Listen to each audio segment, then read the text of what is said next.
Praise the Lord. நிறைய பேர் வந்து கமெண்ட்ல ஃபாஸ்டிங் போடுறது எப்படின்னு ஒரு வீடியோ போட சொல்லி கேட்டிருந்தீங்க. உங்களுக்கான வீடியோ தான் இன்னைக்கு. அதுக்கு முன்னாடி அம்மா நேரடியான சாட்சி இப்ப நீங்க கேட்க போறீங்க. பரிசுத்த நாமத்துக்கு சோத்திரம் உண்டாவதாக. எனக்கு 30 வருஷத்துக்கு மேலே எனக்கு சுகர் வியாதி இருந்துச்சு. சுகர் ப்ரெஷரு அப்படி இருந்துக்கிட்டு இருந்துச்சு. எனக்கு ஒரு நேரம் மாத்திரை சாப்பிடாட்டாலும் மேலெல்லாம் பூச்சி கடிக்கும். அந்த அளவுக்கு எனக்கு ரொம்ப மோசமாக இருந்துச்சு. மாத்திரை மருந்துக்கு எதுவுமே அடப்படாது, அப்படி இருந்துச்சு. ரெண்டாவது, இந்த ஒரு 5 வருஷத்துக்கு முந்தைய எனக்கு ஈரல் வெள்ளீரல் வீங்குனா அதுக்கு மாத்திரை சாப்பிட்டா தான் குறையும். அதுக்கப்புறம் அந்த மாத்திரை சாப்பிடலன்னா அதிகமாக இருக்கும். இப்படிலாம் இருந்துகிட்டு இருந்துச்சு. இருமல் இப்போ 1 வருஷத்துக்கு முந்தி சளி இருமல், ஒரே இருமல் வந்து எடுக்கும். அப்படிலாம் ரொம்ப சங்கடப்பட்டுக்கிட்டு இருந்தேன். 3 நாள் உபவாசம் போட்டு ஜெபம் பண்ணுதான். அதில் எனக்கு நல்லா எனக்கு தொட்டு ஜெபம் பண்ணுதான் எனக்கு பரிபூர்ணமாக சுகம் கிடைச்சிச்சு. இயேசுவின் நாமத்துக்கு சோத்திரம் உண்டாகாதாக. நாமத்துக்கு தோத்திரம். என் மனைவிக்கு 30 வருஷமா சுகர் வியாதி இருந்துச்சு. பிறகு வர வர ப்ரெஷர் வந்துட்டு, நீர்க்கடுப்பு வியாதியும் வந்துட்டு, இப்போ சமீபமாக ஒரு 5-6-7 வருஷத்துக்குள்ள இந்த ஈரல் வீங்கிற வியாதியும் இருந்தது. ஆனால் தினம் மாத்திரை போடணும். இதில் ஒரு நேரம் மாத்திரை போடாட்டா கூட உடம்பெல்லாம் கை காலெல்லாம் பூச்சி கடிக்கும். அவ்வளோ கஷ்டத்துக்குள்ளே இருந்தா. இப்போ ஒரு வருஷத்துக்கு மேலே இந்த சளி இருமல், ஒரே இருமி வாந்தி பண்ணி ரொம்ப பலவீனமாயிட்டா. நான் இந்த கிறிஸ்மஸுக்கு நாள் எனக்கு ரொம்ப உடம்புக்கு முடியாமல் பெரிய கவர்மெண்ட் ஆஸ்பத்திரியில் போய் அட்மிஷன் ஆகி அங்கேயே இருந்தேன். நான் கிறிஸ்மஸுக்கு முன்னாடி போய் இதை ஜனவரிக்கு பிறகு தான் நான் வீட்டுக்கு வந்தேன். ஆனால் அப்போ ரொம்ப முடியாமல் இருந்தா. நான் அங்கே டிஸ்சார்ஜ் ஆகி வர நல்ல சுகத்தோடு இருந்தா. அப்போ என்னன்னு கேட்கும்போது, சசிகலா உபவாசம் போட்டு 3 நாள் உபவாசம் போட்டு ஜெபம் பண்ணியிருக்கா. அவள் தொட்டு ஜெபிக்கவும் நல்ல பரிபூர்ண சுகமாயிட்டு. கர்த்தருடைய நாமத்துக்கு தோத்திரம். இப்போதைக்கு எந்த மாத்திரையும் எடுக்கலை, எதுவுமே கிட்டத்தட்ட ஒரு 20 நாள் ஆச்சு. எந்த மாத்திரையும் எடுக்கல, நல்ல பரிபூர்ண சுகத்தோட இருக்கா. ஃபாஸ்டிங் பிரேயர் எப்படி இருக்கணும்னா, 3 நாள் நான் இருக்கிறது 3 நாள் சாப்பிடாம இருப்பேன். ஆனா எனக்கு பழகிட்டு. சிலரால் அப்படி இருக்க முடியாது. சிலர் கொஞ்சம் வியாதி நிமித்தம், பலவீனம் நிமித்தம் இருப்பாங்க. அவங்கெல்லாம் ஃபுல் டைம் ஃபாஸ்டிங் அவங்களால இருக்க முடியாது. அப்போ அவங்க ஒரு நேரம் சாப்பிடாம 2 நேரம் சாப்பிடலாம். அப்படியே ஒரு நேரம் சாப்பிடாம ஒரு 3 நாள் 5 நாள் நீங்க அப்படி இருக்கலாம். உங்களால எத்தனை நாள் இருக்க முடியுமோ நீங்க அதை ஒப்பு கொடுத்தீங்கன்னா அதை நிறைவேற்றிடணும். உங்களால எந்த அளவுக்கு இருக்க முடியுமோ அதை தான் நீங்க ஏசப்பா கிட்ட ஒப்பு கொடுக்கணும். நான் 5 நாள் இருக்கேன், நான் 3 நாள் இருக்கேன், நான் 1 நாள் இருக்கேன், அப்படின்னு நீங்க என்ன ஒப்பு கொடுக்குறீங்களோ அதை நிறைவேற்றிடணும். இடையில நம்மளால முடியலன்னு விலகி போக கூடாது. ஏன்னா நீங்க ஒப்பு கொடுத்தீங்கன்னா அது எப்பேற்பட்ட பலவீனமா இருந்தாலும் கர்த்தரால நல்ல ஆரோக்கியத்தை கொடுக்க முடியும். உங்களால இருக்க முடியும். ஆனா விசுவாசம் இருக்கிறவங்களுக்கு தான். உங்ககிட்ட விசுவாசம் இல்லைன்னா, அந்த தேவ பக்தி இல்லை அப்படின்னா, நம்பிக்கை இல்லை. விசுவாசம் அப்படின்னா நம்பிக்கை. நீங்க இந்துவா இருந்தாலும், கிறிஸ்டினா இருந்தாலும், முஸ்லீமா இருந்தாலும், யாரா இருந்தாலும் நீங்க உபவாசித்து ஜெபிக்கும் பொழுது உங்களுக்கு எப்பேற்பட்ட வியாதியா இருந்தாலும், ஏன் பில்லு சூனிய கட்டுகளினாலையும் வியாதிகள் வரும். அதெல்லாம் நான் அனுபவத்துலதான் இன்னும் ஒண்ணுன்னா சொல்லுவேன். என்னுடைய வாலிப நாட்கள்ல எல்லாம் நான் அதை அனுபவிச்சிருக்கேன். இப்ப அம்மாக்குள்ள என்னுடைய வாலிப நாட்கள்ல, நான் எனக்கு விவரம் தெரிஞ்ச நாட்கள்ல இருந்து அந்த சுகர் இருக்குது, அந்த ப்ராப்ளம்ஸ் எல்லாமே இருக்கு. அப்போ எங்க வீட்டுல பில்லி சுனிய கட்டுலாம் உண்டு. அதை பத்தி இன்னொரு வீடியோல நான் தெளிவா உங்களுக்கு சொல்றேன். இப்போ ஃபாஸ்டிங்க மட்டும் நான் பேசுறேன். தேவனால முடியாத காரியம் ஒண்ணுமே இல்லை, சரியா?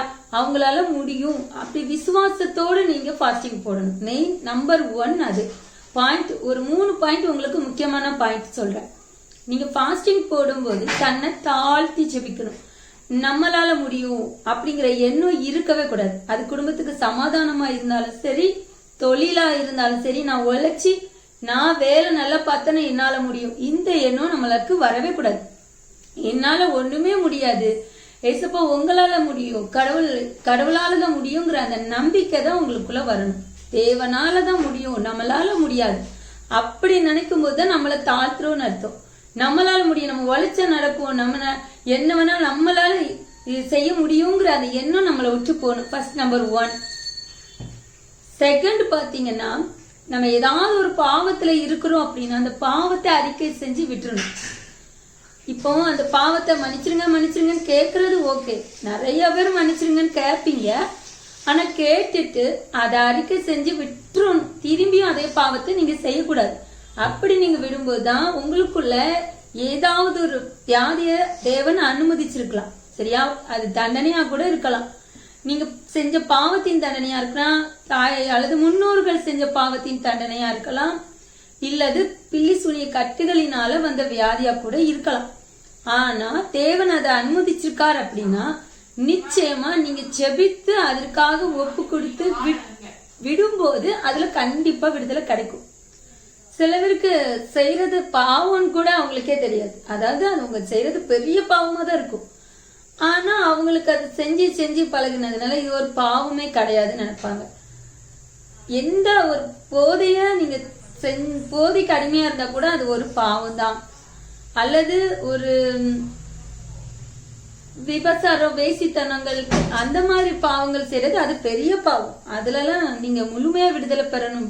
விட்டாதான் உங்களுக்கு எவ்வளவு பெரிய வியாதியா இருந்தாலும் தேவன் அதுல இருந்து விடுதலை கொடுப்பார். ஓகேவா? இன்னும் ஒண்ணு, நம்மள சார்ந்த சொந்தக்காரங்க, சகோதர சகோதரிகள், தாய் தகப்பன், மாமனார் மாமியார்கள், இப்படி உறவினர்கள் கூட நீங்க ஏதாவது மனக்கசந்து பேசாம இருந்தீங்க அப்படின்னாலுமே அதுவும் ஒரு பாவம் தான். அந்த பேசி அவங்களோட சமாதானம் ஆகணும். அதாவது உங்க மனசுல கோபம் இருக்கக்கூடாது. அந்த கோபத்துக்கு இடம் கொடுத்தீங்கன்னா பிசாசு அது வழியா வந்துதான் உங்களுக்கு அந்த வியாதியை கொடுக்கறது. நம்ம அந்த கோபத்தெல்லாம் அறிக்கை செஞ்சு விட்டுறணும். விசுவாசம் நமக்குள்ள இருக்கணும். ஓகேவா? இப்போ நம்ம பாவத்தை அறிக்கை இட்டாச்சு, தாழ்த்தி ஜெபிச்சாச்சு. இனிமே என்ன வேணும்? எல்லா பாவத்தையும் நீங்க அறிக்கையிட்டு விட்டுட்டீங்க. சரியா? நம்ம தாழ்த்தி ஜெபம் பண்ணியாச்சு. இப்ப கர்த்தர் என்ன செய்வாரு? விடுதலை தருவாரு. அந்த விசுவாசம் உங்களுக்குள்ள வேணும். கண்டிப்பா நமக்கு விடுதலை கிடைச்சிரும். நான் இப்போ எனக்கு இனிமே இந்த வியாதி இருக்காது, கர்த்தர் சுகத்தை தந்துட்டாரு அப்படிங்கிற முழு நம்பிக்கை, முழு விசுவாசம் உங்களுக்குள்ள இருக்கும் போதுதான் தேவன் அற்புதத்தை செய்ய முடியும். எத்தனையோ இடத்துல கர்த்தர் இந்த வேத வசனத்துல அவங்க சொந்த ஊர்ல இன்னார் மகன் அப்படிங்கறதுனால அவங்க விசுவாசிக்காம போனாங்கன்னு சொல்லி அநேக அற்புதத்தை அவங்க சொந்த ஊர்ல செய்ய முடியலன்னு நம்ம வசனத்துல வாசிக்கிறோம்.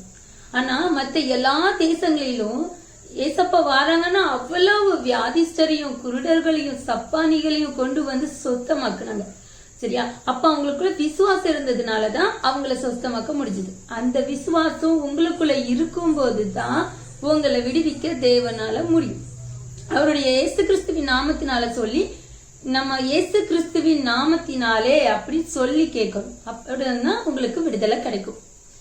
ஏன்னா என் நாமத்தினாலே எவைகளை கேட்டாலும் உங்களுக்கு தருவேன் தான் அவர் சொல்லியிருக்காரு. சரியா? ஃபாஸ்டிங்கிறது வந்து தொழிலுக்காக போடலாம், வியாபாரத்துக்காக போடலாம், நீங்க வேலைக்காக கூட போடலாம். நெக்ஸ்ட், ஃபாஸ்டிங்கிறது பில்லி சுனிய கட்டு பாதிப்பு இருந்தா போடலாம், சாப கட்டு இருந்தாலும் போடலாம். ஆனா அதுக்காக ஒரு 3 நாளாட்டு நீங்க தொடர்ச்சி போடணும். சரியா? ஏன் அப்படின்னா சில வகையான பிசாசு உபவாசத்தினாலும் ஜபத்தினாலுமே அன்று வேறு ஒன்றாலும் அது புறப்பட்டு போகாதுன்னு வசனம் ரொம்ப தெளிவா இருக்கு. சின்ன இதெல்லாம் நீங்க மனசு உருகி கேட்டாலே தேவன் ஃபாஸ்டிங் போடணும்னு கூட இல்ல, மனசு உருகி கேட்கும் போதே நடக்கும். அதுல என்னுடைய அனுபவத்துல நான் நிறையவே சின்ன இதெல்லாம் எனக்கு நிறையவே நடந்திருக்கு. வியாதியா இருந்தா கூட குணமாயிருக்கு. ஆனா 30 வருஷங்கள் இப்படிப்பட்ட பெரிய பெரிய வியாதிகள்லாம் நம்ம வந்து தொடர்ச்சியா அதை கொஞ்சம் நல்ல ஃபாஸ்டிங் போடும்போது அதுல பெரிய விடுதலையை நம்ம பார்க்க முடியும். நெக்ஸ்ட் பாத்தீங்கன்னா ஃபாஸ்டிங் இருக்கிறது எப்படின்னு நீங்க கேட்டீங்க. சரியா? இருக்கிறது எப்படின்னா பலவீனம் உள்ளவங்க நீங்க ஒரு வேளை சாப்பாடாம இருக்கலாம், 2 வேளை சாப்பிடாம இருக்கலாம். சிலரு உங்களால முடியும்னா என்னால தேவன் என்ன நடத்துவாரு அப்படின்னு நினைச்சீங்கன்னா நீங்க 3 நேரமும் இருங்க. ஆனா கண்டிப்பா தேவன் அந்த பலத்தை தருவார். இருக்கும்போது நீங்க ஒரு வேலை செய்யறவங்களா இருந்தாலும் சரி, உங்க வேலைகளை போகுதுக்கு முன்னாடி விடிய காலமே எந்திரிச்சு நல்ல பிரேயரோட இருக்கணும்.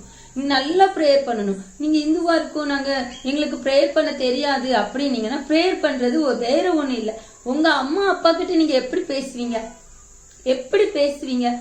இப்போ சிறு பிள்ளையா நீங்க இருக்கீங்க, உங்க அம்மா அப்பாட்ட ஒரு பொருள் வேணும், ஏதோ உங்களுக்கு பிடிச்ச ஒரு இது வேணும், அப்புறம் நீங்க எப்படி கேட்பீங்க? அடம் பிடிச்சு அழுது கேட்பீங்க. அந்த அடம் மட்டும்தான் இருக்கக்கூடாது. அழுது கேட்கறது நம்ம அழுது கேட்கணும். ஆனா அந்த இது கோபத்துல அழுது கேட்பாங்க நம்ம சின்ன பிள்ளைங்கள. இது அப்படி கிடையாது. தாழ்த்தி அழுது கேட்கணும். தாழ்த்தினா எனக்கு தாங்கப்பான்னு நம்ம தாழ்மையா அழுது கேட்கணும். அதுக்காக கோபத்துல நான் தந்தாதான் விடுவேன் அப்படி கோபத்துல இல்லாம தாழ்மையா கேட்கும்போது தேவன் அந்த ஜெபத்துக்கு கண்டிப்பா பதில் கொடுப்பார். நீ ஜெபிக்க தெரியாது அப்படிலாம் நினைக்காதீங்க. உங்களுக்கு என்ன தெரியுதோ அதை சொல்லி நீங்க ஏசப்பாட்ட கேளுங்க. உங்க அப்பாட்ட அம்மாட்ட பேசுற மாதிரி தான் நீங்க கேட்கணும். நெக்ஸ்ட் நான் சொன்ன மாதிரி அந்த பாவத்தை அறிக்கையிட்டு ஜெபிக்கணும், பாவத்தையும் விட்டுறணும். அதுக்கப்புறம் நம்பிக்கையோட கேட்கணும். இதெல்லாமே நீங்க கேட்கும்போது கண்டிப்பா விடுதலை கிடைக்கும். சரி, ஜெபிக்கிறதுக்கு வார்த்தையே இல்லையே, நான் திரும்ப திரும்ப இதே சொல்லுவேன், வேற என்ன சொல்லி ஜெபிக்க முடியும், மணிக்கணக்கில் என்னால எப்படி ப்ரேயர் பண்ண முடியும் அப்படின்னு நினைச்சீங்கன்னா, ஏசப்பா நீங்க குருடருக்கு கண் பார்வை கொடுத்திருக்கீங்க, செவிடருக்கு காது கேட்க வச்சிருக்கீங்க, முடவர்களை நடக்க செஞ்சிருக்கீங்க, குஷ்ட ரோகங்களை நீக்கீங்க. இந்த மாதிரியான இதெல்லாம் உங்களுக்கு தெரியும் தானே. இத சொல்லி அப்படியெல்லாம் அற்புதம் செஞ்சீங்கல்ல, என் வாழ்க்கையிலும் ஒரு அற்புதம் செய்யுங்க, நான் உங்களை முழுசா நம்புறேன், எனக்கும் உதவி செய்யுங்க, என் மேலே கிருபையா இறங்குங்க, ஏன் பாவத்தை மன்னிச்சிருங்க, என்கிட்ட குற்றங்கள் குறைவுகள் இருந்தா மன்னிச்சிருங்கன்னு அந்த மாதிரி நீங்க ஒப்பு கொடுத்து ஜெபிக்கணும். உங்களுக்கு என்ன தோணுதோ நீங்க அப்பாட்ட கேட்கற மாதிரி கேட்கணும். அவ்வளவுதான். இல்ல வேற எந்த ஒரு எனக்கு தெரியல, எனக்கு ஜெபிக்க தெரியாது, எனக்கு அப்படியெல்லாம் நீங்க நினைக்கவே நினைக்காதீங்க. இப்படி நீங்க கேளுங்க. அப்புறமா ஏதாவது பாடல்கள் கேளுங்க. நம்ம கிறிஸ்துவ பாடல்கள் இருக்கும், அந்த பாடலை கேளுங்க. அதுலயே எவ்வளவோ அர்த்தங்கள் நமக்கு இருக்கும். அத இப்போ வேதத்தை வாசிக்கிறது தேவனோட நாம பேசுறது தேவனோட நம்ம பேசுறது ஜெபிக்கிறது. சரியா?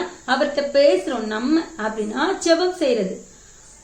ஆனா தேவன் நம்மகிட்ட பேசுறது நம்ம கேட்கணும்னா வேத வசனத்தை நம்ம வாசிக்கிறது. பைபிள வாசிக்கும் போது அந்த வசனத்தின் மூலமா அவர் நம்ம கிட்ட பேசுவார். சரியா? இப்போ வேதத்தை வாசிக்கீங்க, உங்களுக்கு புரியல, நான் என்ன செய்யணும்? நான் இப்ப எனக்கு ஒரு வசனம் புரியல, நான் எப்படி கேட்பேன்னா, இதுக்கு அர்த்தம் என்னதுப்பா எனக்கு புரிய மாட்டேங்குது அப்படின்னு அந்த இருதயத்துல அப்படி மௌனமா ஏசப்பா கிட்ட தியானிக்கணும். அப்படி யோசிக்கும் போது அவர் உணர்த்துவார். அப்படி உணர்த்தும் போது அது கரெக்டா இருக்கும். அப்படி தெரியாத வசனங்களுக்கு நீங்க அப்படி ஏசப்பாட்ட கேட்டு பாருங்க, உங்களுக்கு கண்டிப்பா தேவன் அதை வெளிப்படுத்துவார்.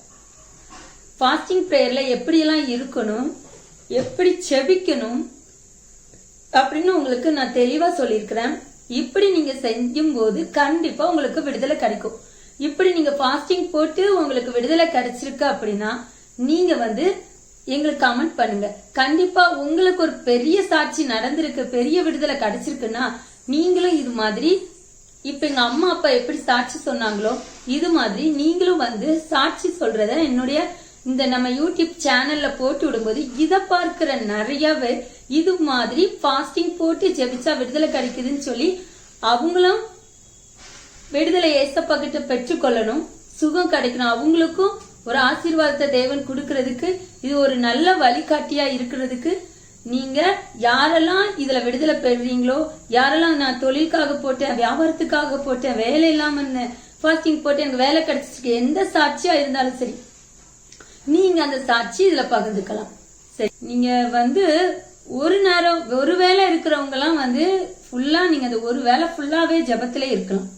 அது கொஞ்ச நேரம் தான், ஒரு 2 மணி நேரம் 3 மணி நேரம் மட்டும் நீங்க கண்டிப்பா ஜபத்துல இருக்கணும். இல்ல நீங்க 3 நாள் போடுதீங்க அப்படின்னா விடிய கால 4 மணி 3 மணி அப்படி கூட நீங்க எந்திரிச்சு ஒரு 2 மணி நேரம் பிரேயர்ல இருந்துட்டு நல்லா குளிச்சுட்டு ஃப்ரெஷ் ஆயிட்டு அப்படியே ஏசப்பா பாதத்துல உட்கார்ந்து பிரேயர்ல இருக்கணும். நீங்க பிரேயர்ல இருக்கும்போது தான் பலன் இருக்கும். நான் என்னோட அனுபவத்தை சொல்றேன். நான் சோர்வா இருக்கிறேன் அப்படின்னா பிரேயர் இல்லாம இருந்தா சோர்வா இருப்பேன். ஆனா நான் பிரேயர்ல இருக்கும்போது நான் அப்படி ஒரு எல்லா வேலையும் காலையில இருந்துச்சு எப்பவுமே செய்யற எல்லா வேலையும் செஞ்சு முடிச்சுட்டு பிரேயர்ல இருக்கிறதுக்கு அவ்வளவு ஒரு பலன் இருக்கும். பிரேயர் இல்லாம இருந்தா பலனே இல்லாம சோர்ந்து படுத்திருப்பேன். இதை நான் இதான் மைண்ட்ல வச்சுதான் உங்ககிட்ட சொல்றேன். அப்புறமா மதியம் வேலையிலயும் அதுக்கப்புறம் மத்த எல்லா நேரத்திலயும் உங்க இருதயத்துல திங்கிங் ஃபுல்லாவே ஏசு கிறிஸ்து மற்றும் தான் நீங்க யோசிக்கணும். வேற எந்த யோசனையும் உங்களுக்குள்ள வரக்கூடாது. ஜெபிக்கும் போது மட்டும் நம்ம அவரை தேடுறவங்களா இருக்கக்கூடாது. எப்பவுமே உங்க இருதயத்துல அவர் இருக்கணும். அப்படின்னாதான் நம்ம இருதயத்துல யோசிக்கிறதையும் அவர் நிறைவேற்றுவார். நான் வந்து பாஸ்டிங் போடும்போது ஃபுல் டைம் பாத்தீங்கன்னா என் இருதயத்துல அவரோடு தான் பேசிட்டு இருப்பேன். ஒரு அப்பா கிட்ட நீங்க எப்படி பேசுவீங்க, அப்படி அவரோட நம்ம பேசணும், அந்த சஞ்சரிக்கணும். அவரோட நம்ம சஞ்சரிக்கும் போது தேவன் நிறைய காரியங்களை உங்களை எடுத்து பயன்படுத்துகிற காரியம் பெருசா இருக்கும். என்னுடைய வாழ்க்கையில நான் அனுபவிச்சதுனால உங்களுக்கு சொல்றேன். God bless you.